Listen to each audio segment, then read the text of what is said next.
Welcome to the Come Join the HighLife podcast, home of the hustlers, the innovators, the gifted, and the honorable, where we stay high on love, high on impact, high on faith, and high on energy. So if that sounds like you or what you represent, you definitely in the right place.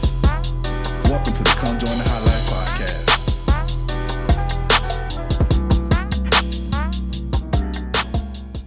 Hello.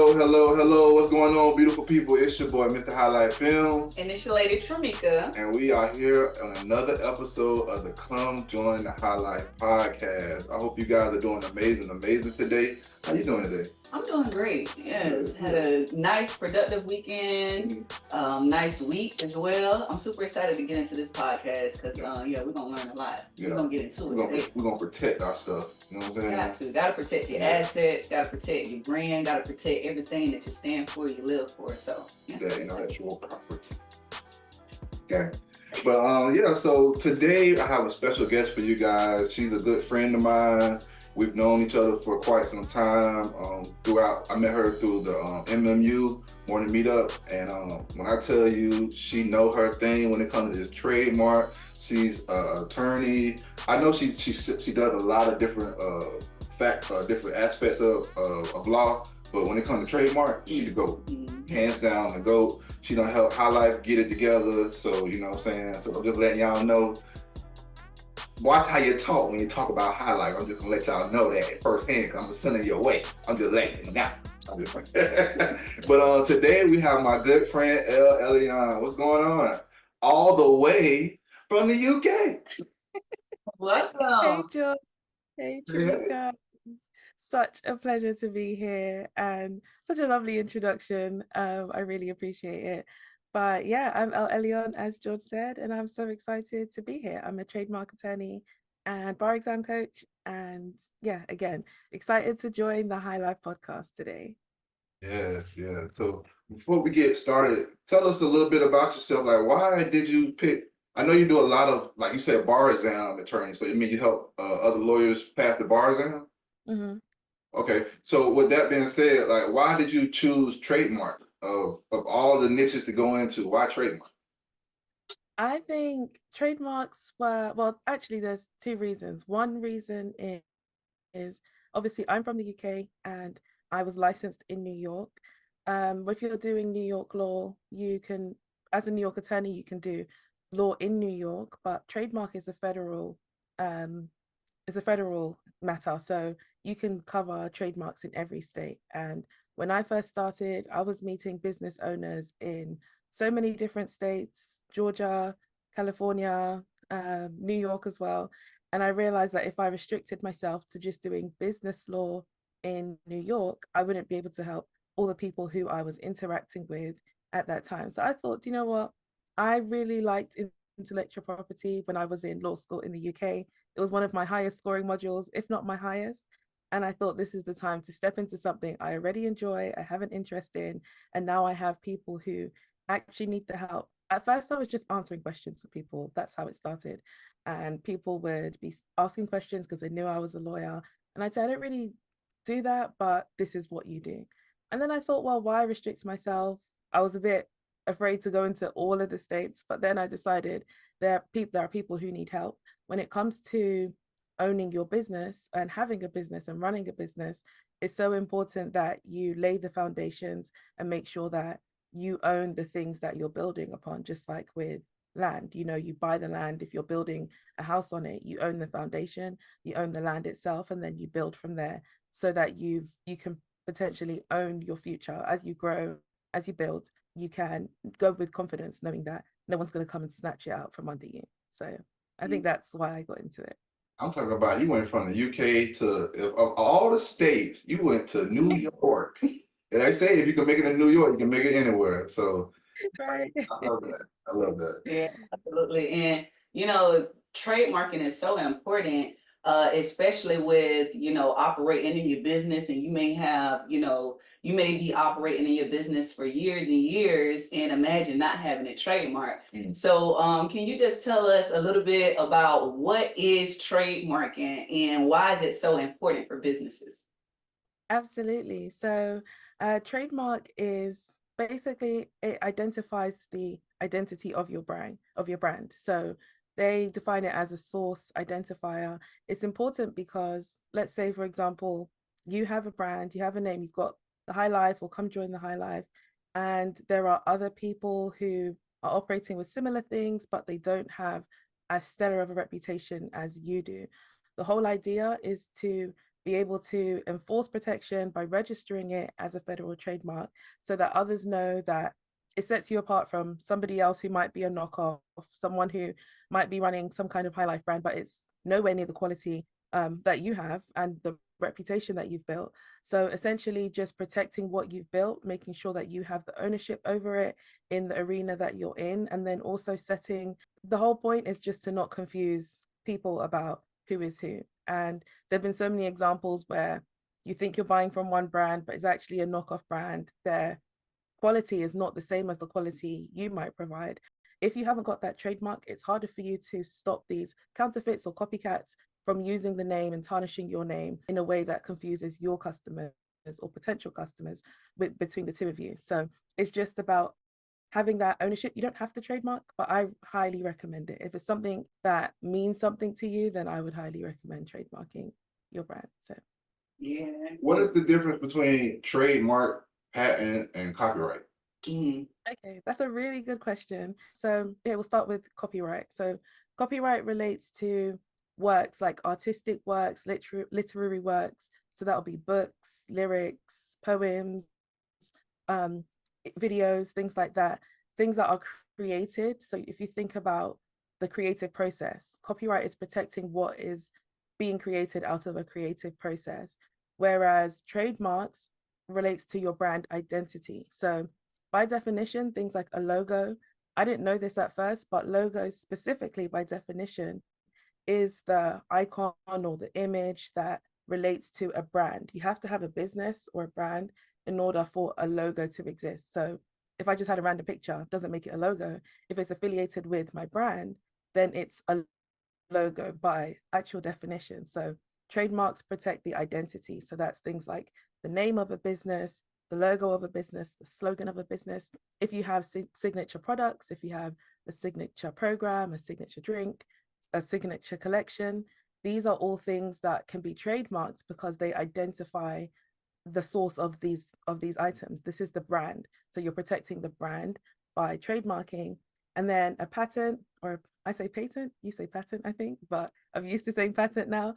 A patent is in relation to invention. So that's things like if you've got like a special, there is one, I think it's a patented one, a hairbrush that like detangles afro hair is a specific design. And so patents protect the designs of things. So with that, you want to think of inventions, actual physical items that have been created and invented. Those are patented. And then the other form of intellectual property that people don't really talk about is trade secrets. So with a trade secret, that is something that is secret property of a company. So let's think of like KFC's recipe, and something like that is a trade secret, but it's not necessarily known to the public.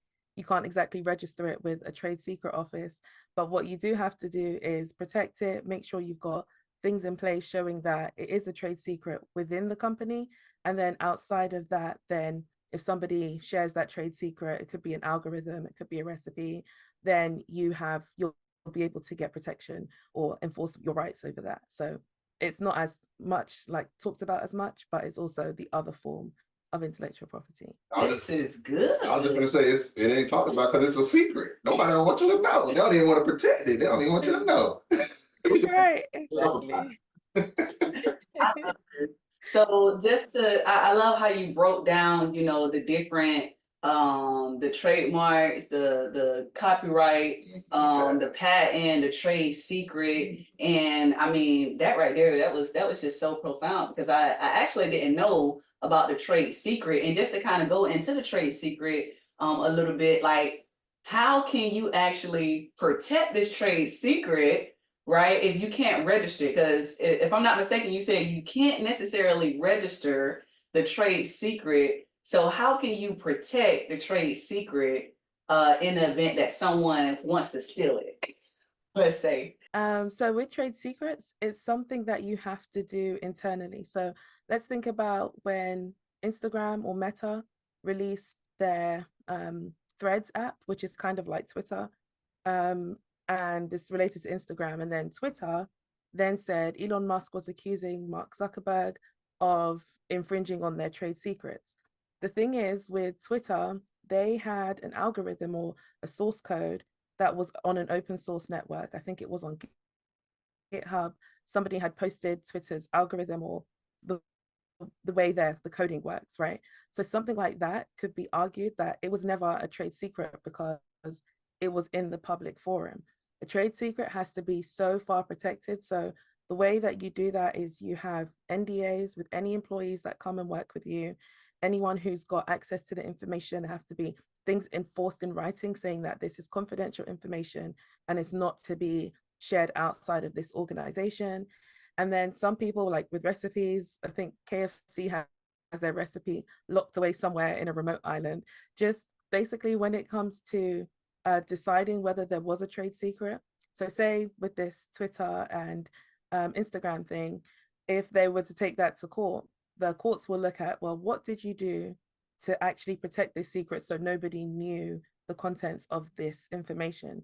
So that's how they break it down. And if they say, well, we had contracts in place, it was locked in a vault that only 2 people had access to, everybody knew in the company that it was a trade secret, then that could be established as you had a trade secret and someone shared that information. Whereas if, like in Twitter's case, they find, well, you said it was a secret, but you also had it on GitHub which is an open source network, then they're going to say you didn't treat it like a secret. So if somebody copied it, it was in the open forum for people to copy, so it won't be protected in that case, if that makes sense. So I got a question for you.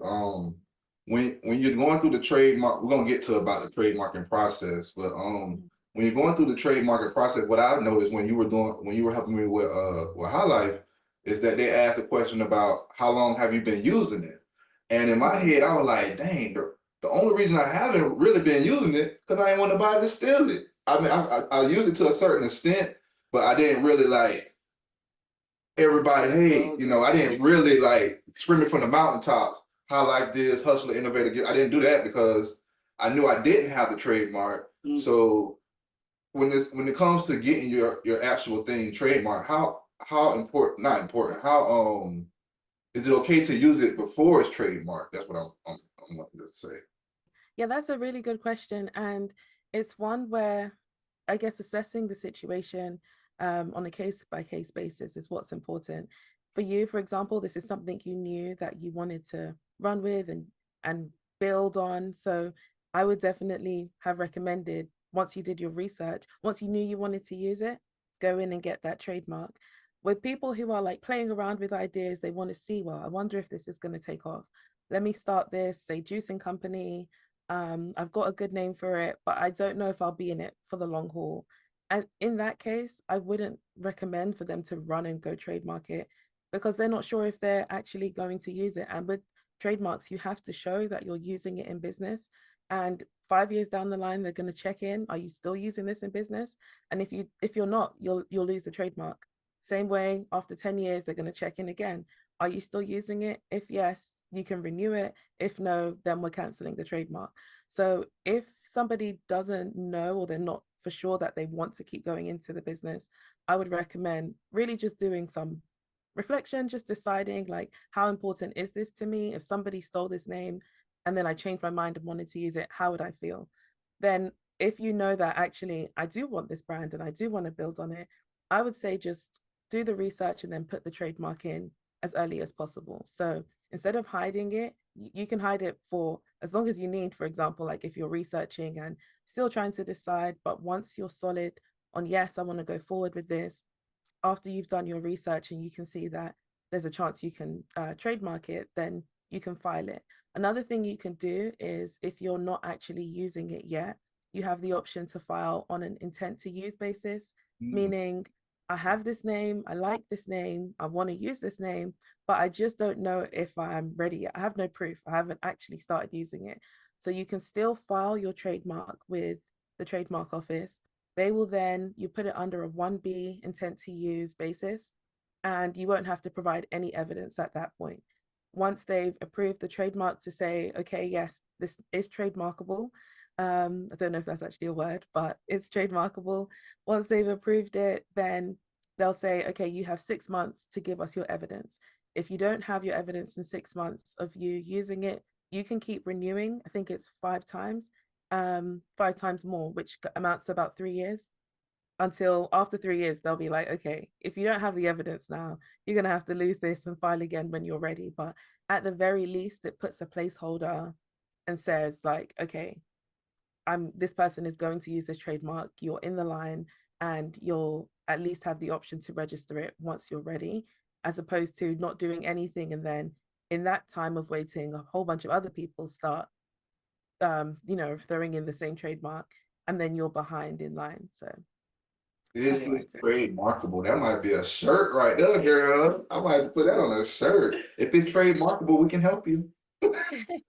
Remarkable. This is great because we're talking about protecting your legacy, protecting your brand, protecting your creatives, your inventions. And I love the fact that you just brought up about the intent to trademark, because there's people that sitting on so many great ideas, and they don't necessarily know that they may need to trademark it. For example, with HighLife, we went years without thinking about a trademark heavily, and then once we met you and got more information, I thought then about we it. like Just ain't push the gas. just ain't push I the can always gas, put the right? little TM on top of my thing. I was there, but I wasn't there. Yeah. So I mean, for like my small business owners, for my creatives, entrepreneurs, like trademarking is so important. The Um, timeline. But the time. the Oh, that's timeline. How long does it take to trademark your thing? So some people think you can just, hey, I want to trademark it. I'm gonna fill out the application. I'm trademarking next it'll be week. done next month. Tell us about it, El. Tell us about it. Oh, that is a good question. And it's something that a lot of people don't realize, but it is a lengthy process. So the application itself isn't what takes long. Gathering evidence. So if you have your evidence ready, I like to spend time gathering the evidence needed so that to help the application to strengthen it. But once you've actually filed, right now, the waiting times are about 9 to 12 months. And that's just to get assigned to an attorney at the trademark office. So trademarks I filed in December of 2022 are the ones that have just got registered this year, 2024. And that's only because some of them were not even problematic. It was just straight through, no issues, and they were registered. Some you did have to respond to the attorney with some issues. And even still, it took like over a year for most of them. Right now, like with yours, That's to I'm get sorry. signed to an attorney, not to actually get it trademarked, but 9 to 12 months to get it Just pop it signed. off. Yeah. Yeah. So right now, now they have, I think because of everybody like wondering like what's going on with my trademark and all these things, they've put the actual months that they're working on. So they just got to August of 2023 right now. So that's what they're dealing with. So they haven't even dealt with anything that's been filed this year. They're still working through last year. And the reason is because first of all, in 2021, they did a price increase for the fees starting from the next year. So after that, in that December, I think of 2020, there was an influx of trademark applications. I think it was about 92,000 in December alone, because in the following January, the price was going up. That was one thing. And then also during COVID, during that period, there was a lot of people working from home, starting businesses online, and they were also trademarking things. So because of that, there was just an influx of applications, and they've been working through a backlog ever since. And so that's why it's just a waiting game. And I think that's the hardest part for some people, just wondering, and you just don't know. But then it hasn't even been assigned to someone. So it's not like they're spending all this time on your application.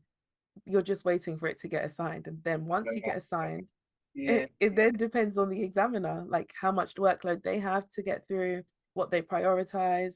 So yeah, the factors vary, but it is at least a year to get to the end process. And So then you said like after you say you do get the trademarking and you say you had to redo it like every 5 years. So 5 years is between year 5 and year 6 is like a check-in. They call it a Section 8 declaration. And you're just declaring that, yes, I'm still using the goods, I'm still using the trademark, because some people might register something, they've kind of parked it, but they're not using it. And let's say somebody else also wants to use the name, but this other company is not using the trademark, but they own the trademark. So the trademark office is wanting to check in with you every 5 years. So the 5 and 6 year is one thing. Then at 10 years, you're actually renewing the registration.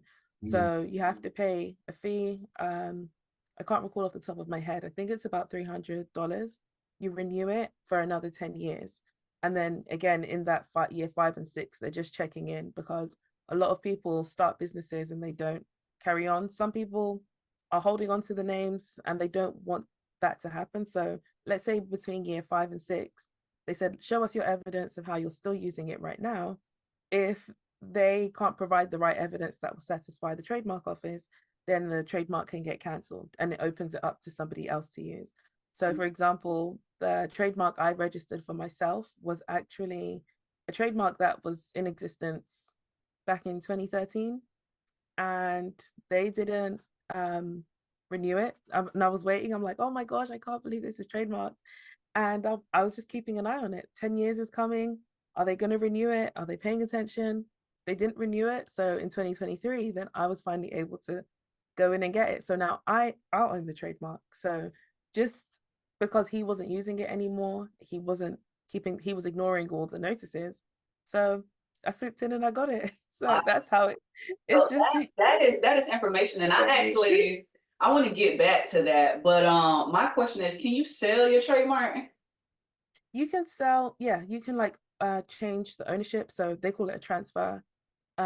If you're selling the business, most the trademark is part of it. And that's what's important. Another thing, having a trademark gives more value to your business as a whole, because if you're selling your company, it's your company is worth more because you have a trademark, especially if you have a reputable brand and you've got great customer reviews, and people are always raving about your brand. If you're selling this company, you can say, listen, I also own the intellectual property in this company. If you're buying it, you're buying into something solid. It's not something that people are going to be able to do knockoffs of. You're going to be exclusive in this arena because it's trademarked. So that's like a good like selling bargaining point, you could say. And then also you can franchise your brand. If you don't want to sell the whole trademark, you can use it as a franchise. You actually can't franchise without having a trademark. So with the SEC, they have the franchising rules, and one of them is you have to own a trademark, and then people can license that trademark. So when you see like all these brands that are franchises, they have trademarks that they're allowing other people to open these and license the trademark, and they're getting paid for it through royalties, through sales, through profits. So it's a great way you can, if you're smart with it, you can make money from it as well. So Okay. yeah, it's definitely Subway, something like that. Like people franchise subways and stuff like that. Okay. exactly Subway, Chick-fil-A, 7-Eleven, McDonald's, Burger King, like all of the most of them. And so they're not only making money off the the food itself, the food sales, they're also getting license payment for their trademark as well. So Okay. Okay. All right, Mhm. that's some great information. So Yeah. I got a burning question that I know my listeners want to know about because it's the talk of the town right now, and it seems like everywhere you look at, they're always talking about it. How impactful has AI been on trademarking? Mm. that is a really great question. And I myself have been like diving into all things AI and trademark law, intellectual property, and it's an evolving area. Are, it's something new that they're trying to figure out, even though AI itself is not new. Specifically, generative AI, the things like ChatGPT, Gemini and all these tools that are coming out, the courts are trying to find ways to navigate these situations. And one of the things is, so like with copyright, for example, they currently, if AI has made something entirely, or even with patents as well, patents, they are not accepting anything that's created solely by AI. So if there was someone who tried to trademark something, I think it was copyright for him, and the courts declined it because the owner was a robot, like a chat GPT that he had made. And so they said that's not, it has to be a human person or an entity to own it before they'll even consider it.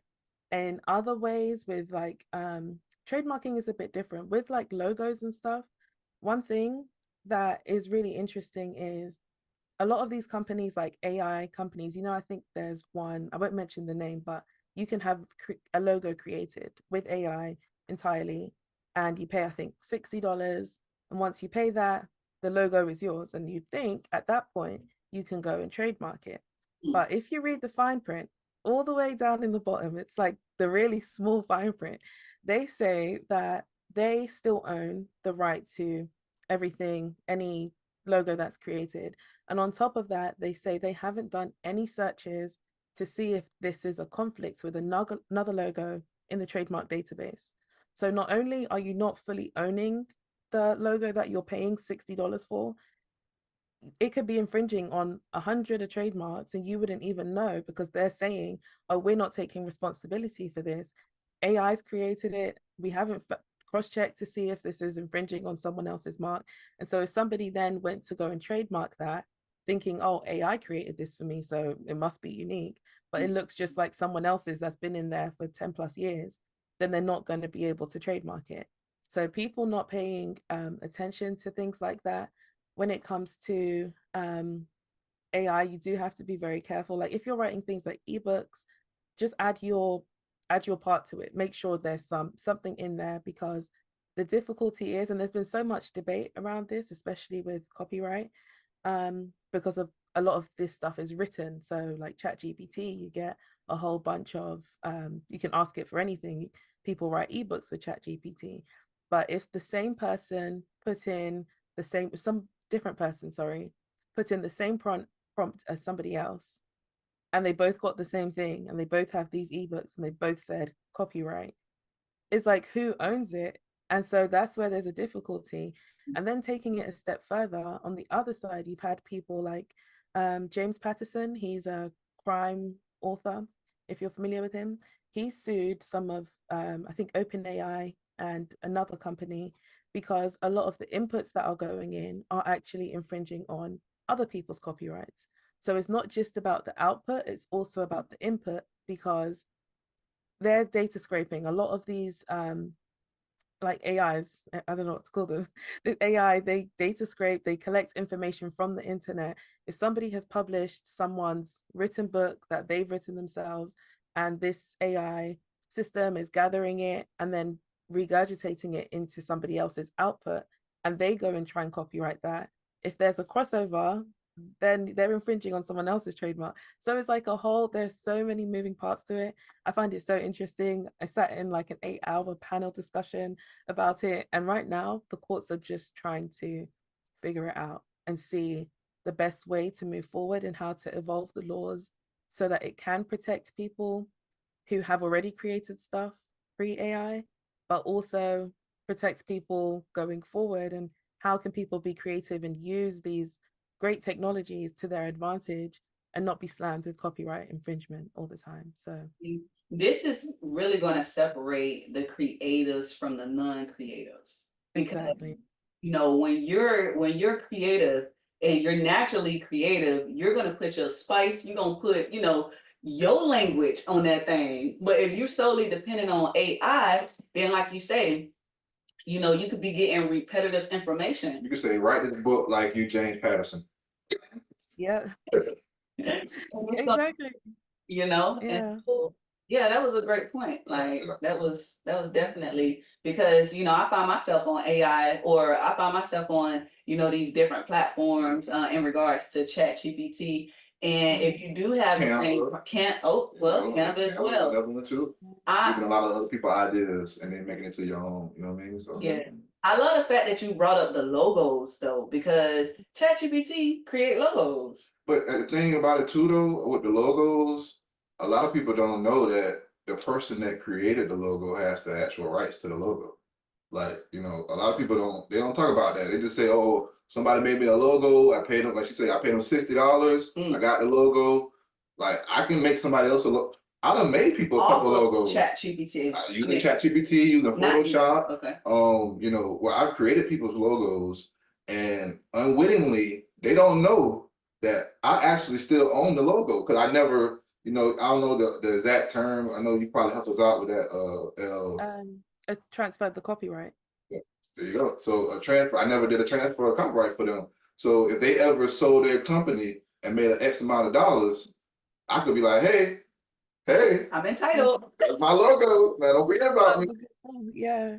And that's important because, you know, when you're getting any logos made, not only from ChatGPT, but, you know, from a creative itself, it's important to ask for your copyright of your logo or whatever it is that they're creating, because like you just said, you're entitled to that. Yours, buddy. Exactly. So but yeah, so I got a question for you. Recently, have been in any trademark cases you've seen recently that kind of like caught your eye and you were like, oh, this is something that people should know? Yeah, so I've been busy in the last few months, but I'm fortunate to have friends who send me things and like, yo, you need to see, have you seen this trademark thing? You need to cover it. And so I had, it was Ria actually sent me the chili crunch thing. I don't know if are you familiar with Mama Fuku? It sounds familiar. Not sure. Okay, so I wasn't familiar with him either, but he's a chef who was a trailblazer for the Asian food industry in America. And he has this, and it was all over TikTok. And people are still talking about it.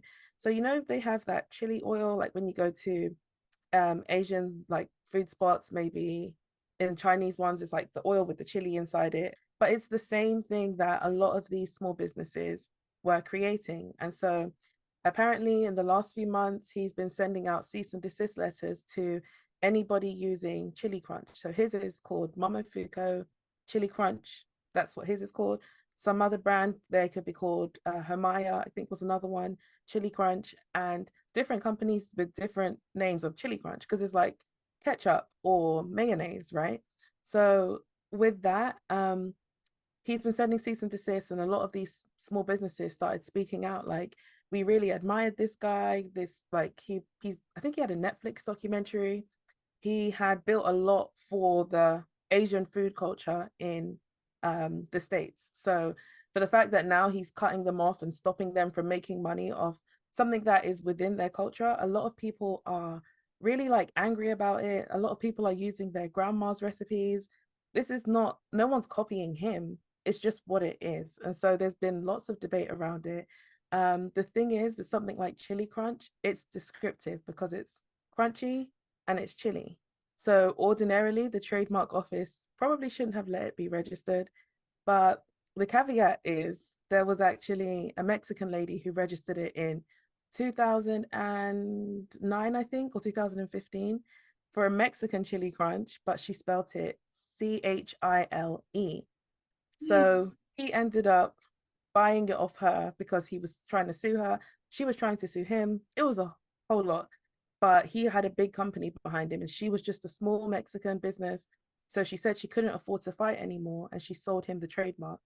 But now people are using Chili Crunch with an I, and yeah, he's now stopping them from doing that. But he didn't register Chili Crunch with an I, so he just registered that like a month ago. And so people are offended, people are angry. He could have just licensed it out to these smaller businesses so that they can still use it. He can make some money from it, but it's still helping elevate their culture. But he chose that route. So can you do Chili Crunch with a K? unfortunately, with things like that, you can't. So it also goes back to like Taco Tuesday, and there was somebody who tried to register Taco Tuesday, with a TAKO TYOO. Like they try to spell it completely different, but when you say it, it still says Taco Tuesday. And with trademarks, if it sounds the same, then you can't, even if it's spelled differently, but it sounds the same, unless they're in two completely different avenues, then you can't register it. They'll say it's too similar. The So that's likelihood of confusion. yeah, exactly. And that's the big thing. That's the biggest refusal that people get. If there is a likelihood of some customers confusing your brand with another brand, then they won't register it. You can sometimes get coexistence agreements, and that depends. Sometimes you can agree with someone, but the trademark office can still say, no, this is too similar. It can't be registered. Whereas sometimes, and this is the one thing that is a bit tricky. Your trademark is going to get assigned to an examiner. You don't know who the examiner is. They have so many different examiners.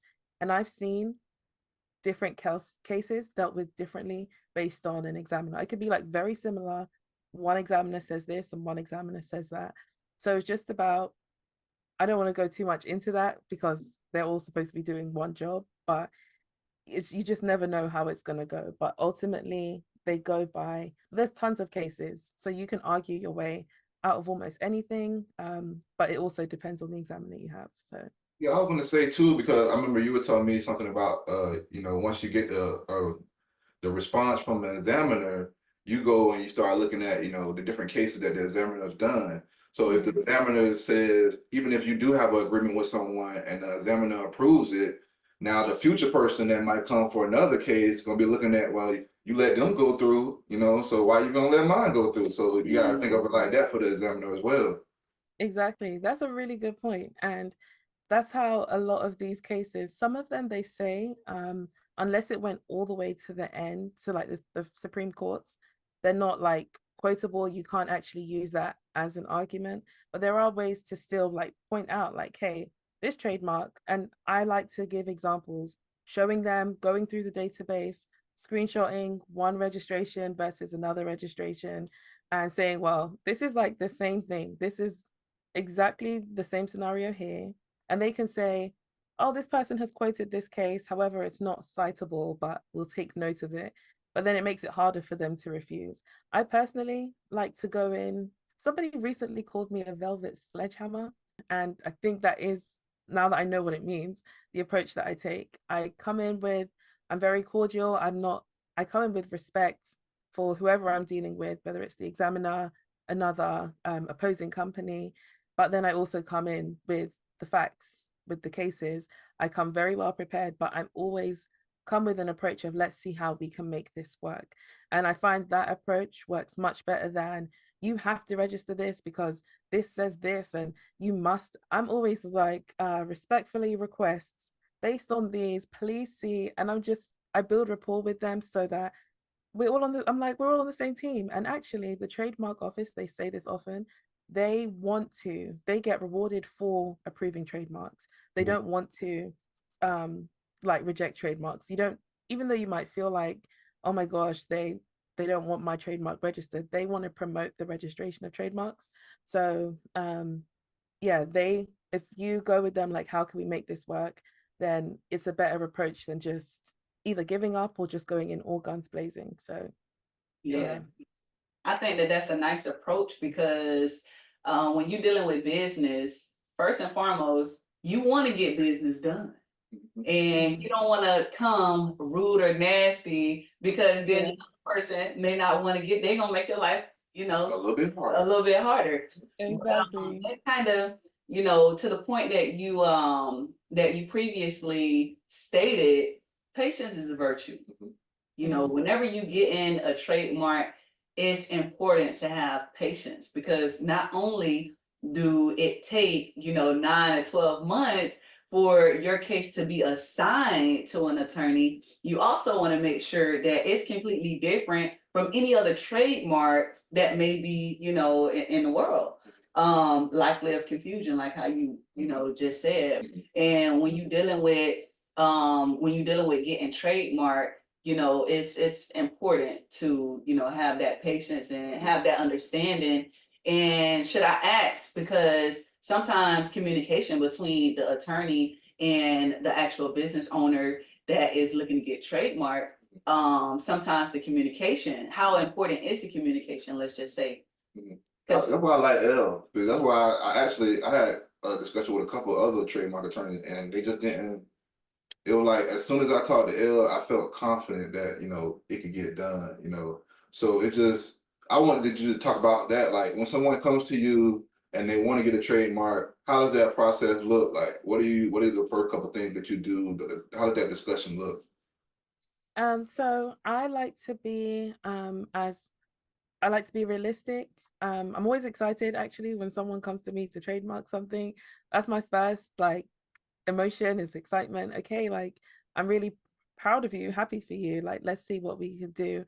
But then I have to explain. I think just making sure they understand the process, number one, and then also the waiting time. Unfortunately, as soon as it's filed, now we know like it's going to be at least 9 to 12 months where we're just going to hear nothing. And so on my end, I have systems in place where I get the notifications the minute it's assigned or the minute there's been an opposition or someone's responded, I know so that I can communicate that to them. But then I think also just making them know, like, even if there are many stages to get through, one is the waiting stage. That is one thing alone. But then once it's in the hands of the examiner, we have to see what the examiner says, see if we can overcome that. Once we do that, there's also the 30-day period where they put it in the Gazette. So that's where the public can oppose it or another trademark owner can oppose it. And so that is like the last hurdle. And it's a 30-day waiting period. And just to, I like to be very optimistic, but I also want to let them know, like, hey, let's remember that this is a possibility. If this happens, we'll deal with it this way. But on my end, I like to, when I'm filing something, especially when I can see there are potential things that can come up, I preemptively start preparing, okay, what could be an argument for this? So in the background, I have the arguments that I want to work on. Then I wait and see what they come back with, and then try and put things together to respond in the best way. So I let them know that even if I'm still working in the background while we're waiting or when something else has come up. And the more clients I've had, I've seen a lot, I've done a lot, and it's been really nice to be able to put in an argument. I think the longest argument I submitted was maybe 15 pages, and it was successful. The other one, no, 33 was my longest argument, and it was successful. And it's just such a good feeling. So I just let them know it's going to be a process. I think patience is a big thing, like you said. So just going through that and assuring them along the way, giving them resources so they can, everything's open, everything's transparent. And I think I build really good relationship with my clients. So yeah, it's a nice process all around so far. Love it. So, I mean, let's talk about it because I know, the people want to know in regards to, trademarking and suing because you just brought up the fact about the Asian chili situation that happened, right? So, when is a good time to sue, right? Yesterday. When is it? When is a good time to sue? And also in regards to the licensing as well, when is a good time, situations where you can license off any of your brands or situations? That's a good question, great question. And when it comes to suing, that's not the very first thing you want to do. The first thing is send out those cease and desist letters. And that is you showing that I have the rights to this. And actually, when you own a trademark, if somebody's using something, that cease and desist, if they continue to do it, you can send a warning first after they haven't listened, maybe once or twice. Then you can actually, anything that they are producing, you can have it court ordered that they have to give you everything. They have to hand over all your merchandise. So if it's t-shirts and someone's doing counterfeit HighLife t-shirts, they would have to send you everything. So the court will step in once they have to. But some people at that first instance will be like, oh, okay, my bad, I'm sorry, and they'll stop. But then some people, you may have to go a bit longer and then take it to court with him. And that's a really good question, because with the chili crunch, the thing is, when you have a trademark, you have a duty to enforce it, you have a duty to protect it, you have to stop people from using it if they're not supposed to be using it. Otherwise, you could risk losing your trademark, like Taco Tuesday, because everybody was using Taco Tuesday as a thing with families, companies, and they said they were enforcing it, but they're a small company. They said they sent out hundreds of cease and desist letters, but they were going to have to prove that in court. And in the end, they gave up the fight. But one of the things the court would look at is, were you defending it? So with the chili crunch thing, people are saying, well, yes, he has to, because it's a trademark. But at the same time, there's other ways he could have gone about it, if, instead of like stopping people from using it, when technically he doesn't own that trademark yet as well. So he's a bit premature. But his case is a bit more complex. With And then when it's, what was the second question you who's asked? responsible for that? Is it the person that's rewarded the trademark, or their trademark attorney? Well, it's the person, the owner. So whoever owns it, they have like, so for example, if somebody came to me, most of my packages, no, all of my packages include cease and desist letters. So because I know it's going to be a bit more hard for somebody to enforce it on their own, and they might not know how to write that. So if I've issued a trademark or registered a trademark for someone, then I also will, if they come to me and they say, hey, I need, someone's using this, what should we do? I'm like, I got you, send out a cease and desist letter from my office, and that'll go out to that person. I have a trademark conflict watch, where that is, once your trademark is registered, then I have a system in place where I'll actually scour the internet, checking, like, is somebody using this, especially with popular terms, then I'll just send out the cease and desist letter on your behalf. I'll let you know, I found this brand, they're infringing, send out this cease and desist. So just keep you in the loop as I do it. So that's why she's one of the best, because she goes above and beyond what she's actually asked to do. Like, according to law, the person that got awarded should be the one sending out the letters, but she goes above and beyond at her firm, and they send out letters on your behalf. So that's like, once again, that's why I feel like she'd go. Like, you can't tell me nothing about any trademark attorney there is. She's not gonna say this because she's so humble. She's the velvet sledgehammer. But I'm gonna talk my talk, because I know that she's one of the best to ever do it. She's super humble. She goes over and beyond, what you ask for. Like, she really cares. The fact that she says she get excited when somebody comes. Like, other trademark attorneys, I'm gonna speak for them today. I'm gonna speak for them. You ain't gotta say it. Other trademark attorneys, they just be happy for the sale. They just be happy somebody's gonna give them the money.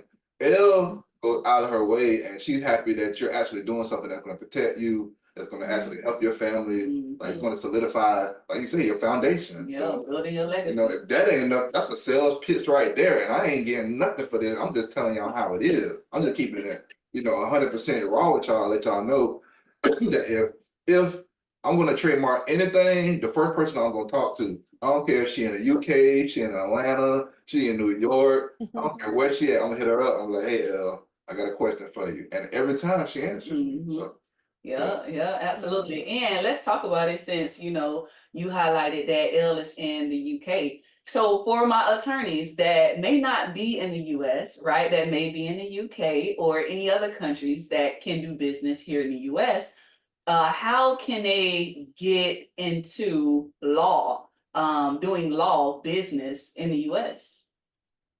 Oh, that's a really good question. And there's so many different pathways, but the first thing, most of all, is the bar exam. So you'd have to choose a state in which you want to do the bar exam. For most states, they've been changing the numbers, but the majority of states have one bar exam. So it's called the uniform bar exam, and you take the bar and then you can get sworn into that state. So that's a part of what I do, because I did the New York bar, which was also under the uniform bar exam. I started teaching while I was studying because I had done it so many times. And then while after I was realizing, okay, I'm helping people, I'm helping myself as well. Then once I passed, I was like, yeah, I want to do this full blown.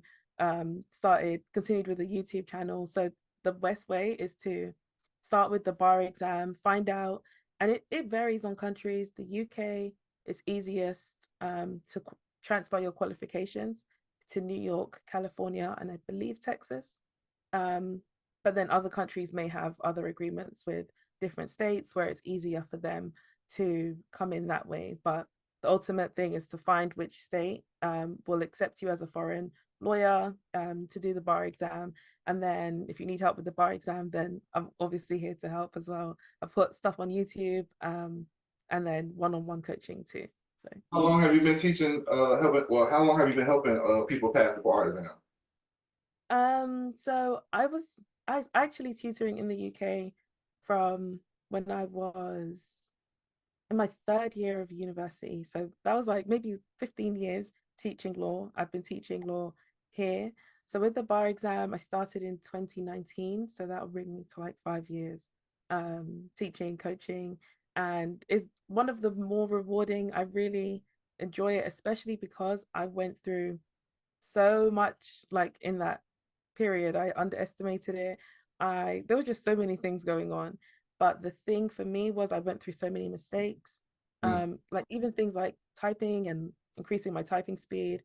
I thought I was a fast typer until I did the bar exam and I was like, damn, my typing is slow. So I wasn't able to get the answers out quick enough. But I realized I know the law. I just need to make practical changes.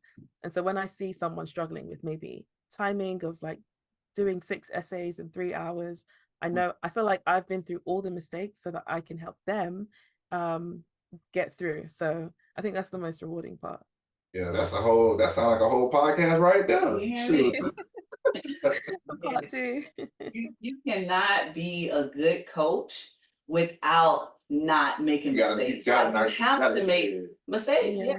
And that way, you can share your experience with the next person that can benefit. Yeah, what not to do. Don't do this. Right. Yeah, exactly. That's exactly where I'm at.